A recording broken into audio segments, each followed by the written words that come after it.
दोस्तों, आज की कहानी है। देवर जी, आप रात को मेरे कमरे में क्या लेने आते हो? दोस्तों, कहानी शुरू करने से पहले अगर आपने हमारे चैनल को अभी तक सब्सक्राइब नहीं किया हो तो कर लीजिए ताकि आपके पास पहुंचे हर नया वीडियो। दोस्तों, मेरा नाम राजीव कुमार है और उम्र 25 साल की है। मैं अभी सूरत शहर में रहता हूँ। मैं जिस जगह रहता हूँ वो मकान मेरे कॉलेज टाइम के एक दोस्त का है। उसके माता पिता गांव में रहते हैं, तो यहाँ पर ही 7 दोस्त रहते लगा तो सभी लोग अपने अपने घरों को जाने लगे, मगर मेरे गांव में कोरोना के कुछ ज़्यादा केस आ गए थे। इस वजह से मुझे सूरत में ही रुकना पड़ गया था। मेरे दूसरे दोस्त आने वाले दिवाली के त्योहार को मनाने के लिए अपने अपने गांव चले गए। हमारा ये मकान एक सोसाइटी में है। इस सोसाइटी के बगल की सोसाइटी में एक बहुत ही खूबसूरत भाभी रहती हैं। शाम के टाइम जब मैं दूध लेने एक मिल्क पार्लर पर जाता हूँ, उसी दूध पार्लर पर वो बाद में मैंने गौर किया कि वो भाभी भी मुझे देखती हैं। इस मिल्क पार्लर से वापस जाते समय पहले उनकी सोसाइटी आती है, फिर मेरी दूध लेने जाने पर कभी कभी ऐसा होता था कि हम दोनों एक साथ वापस आते थे, मगर मैं उनके कभी वो आगे चलती तो कभी मैं ऐसे ही कुछ समय तक चलता रहा था। मैं उन्हें देखता रहता था, पर मैंने कभी भाभी से बात नहीं की थी। वह चेहरे से हमेशा उदासी दिखती थी। ऐसे ही इस दिवाली के दूसरे दिन शाम को वह एक चाइनीज स्टॉल पर देखी। वह चाउमीन खा रही थी। यहाँ सब नीचे फुटपाथ के स्टॉल पर के सामने पड़ी बेंचों पर बैठकर खाते हैं। मैं अभी भाभी को वैसी भरी नजरों से देख ही रहा था कि उन्होंने मुझे देख लिया। उस दिन मुझे भाभी की आंखों में दोस्ताना भाव दिखा। मैं तुरंत ही उस स्टॉल पर चला गया और हिम्मत करके तरह से उनसे पूछ लिया कि यह कोई आपका आने वाला है। इस पर भाभी बहुत उदास होकर गहरी सांस लेते हुए बोली, मेरे साथ आने वाला कोई है ही नहीं, आप भी बैठ जाओ। या ये कहकर भाभी ने सामने की बेंच पर रखे अपने बैग्स अपने पास रख ली और मेरे लिए जगह बना दी। मैं वही उनके सामने ही बैठ गया। मैंने थैंक यू बोलते हुए कहा, मेरे साथ भी आने वाला कोई नहीं है, मेरे लिए आपकी कंपनी अच्छी रहेगी। मेरी बात सुनकर भाभी मुस्कुरा दी। फिर मैंने मंचूरियन ऑर्डर किया। फिर मैंने कहा, भाभी हैप्पी दिवाली। उन्होंने भी रिप्लाई दिया, सेम टू यू। और खुशी कैसी रही दिवाली? पटाखा का मजा लिया या नहीं? मैंने मन में सोचा कि भाभी आप जैसा पटाखा फोड़ने के लिए मिल जाए तो मन गुलाब सा खिल जाए। मुझे सोचता देखकर भाभी ने फिर से पूछा, आपने बताया नहीं? मैंने कहा, भाभी मेरी निरस सी इस जिंदगी में अभी किसी पटाखा ने धमक दी ही नहीं। अब भाभी हंसने लगी और बोली, अरे यार, मैं उस पटाखे की बात नहीं कर रही हूँ, मैं तो आतिशबाजी वाले पटाखे की बात कर रही हूँ। इसी तरह हमारे बीच हंसी मजाक शुरू हो गया। फिर भाभी ने पूछा, आप पीछे वाली सोसाइटी में रहते हो ना? आपको मिल्क पार्लर पर बहुत बार देखा है। मैंने बताया, हाँ, वहीं पर मेरे दोस्त का घर है। हम 4 दोस्त रहते हैं। फिर उन्होंने पूछा आपकी शादी हो गई? मैंने हंस के बताया नहीं, अभी तो शादी सगाई के लिए कम से कम 2-3 साल लगेंगे। अभी तो आपको बताया था कि वो पटाखा वाला सीन मेरी जिंदगी में है ही नहीं। उन्होंने हंसकर कहा अच्छा अच्छा, मुझे याद नहीं था। वैसे आप क्या करते हैं और कहाँ के हैं? मैंने उन्हें सब कुछ बताया और इन्हीं बातों में पता चला कि भाभी का नाम रश्मि है और वह 2 साल से यही अपने पति के साथ रहती हैं। अब तक मेरी मंचूरियन की प्लेट आ गई। मैंने भाभी के साथ थोड़ा सा मंचूरियन शेयर किया, इस पर उन्होंने भी अपने चाउमीन मेरे साथ शेयर किए। ऐसे ही हम दोनों मिलकर खाने लगे। खाना खत्म हुआ तो मैंने स्टॉल वाले को 2000 का नोट दिया। वो बोला छूटा नहीं है, आप खुले पैसे दीजिए। इतने में रश्मि भाभी ने अपने पर्स से 500 का नोट निकाला और मेरे पैसे भी दे दिए।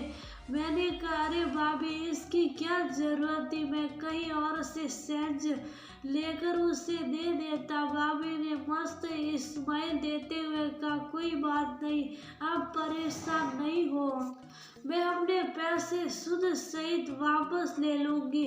मैंने कहा अरे भाभी आप तो पूरी बिजनेसमैन है, सुध भी वसूल लेती हैं। भाभी ही करके हंसने लगी और बोली क्या तुम्हें सुध चुकाने में कोई दिक्कत है? यदि नहीं दोगे तो मैं ताकत से वसूल कर लूंगी। ये कहते हुए भाभी हंसते हुए मेरे उस तरफ देखने लगी। अब मुझे समझ में आ गया कि अब मामला दूसरी तरफ जाने लगा है। भाभी की बातों को आंखों से घूरा और अपने दिमाग पर अपनी जीभ फिराकर उनकी नजरों में देखा। मैंने पाया कि भाभी की आंखों में भी मस्ती दिख रही थी। उन्होंने भी उसी वक्त अपने चेहरे को देखा और मुस्कान बिखेर दी। मैंने हंसकर कहा भाभी जी आप में जितनी भी ताकत हो उतना सुध वसूल कर लेना, मैं सुखाने के लिए हमेशा तैयार हूँ।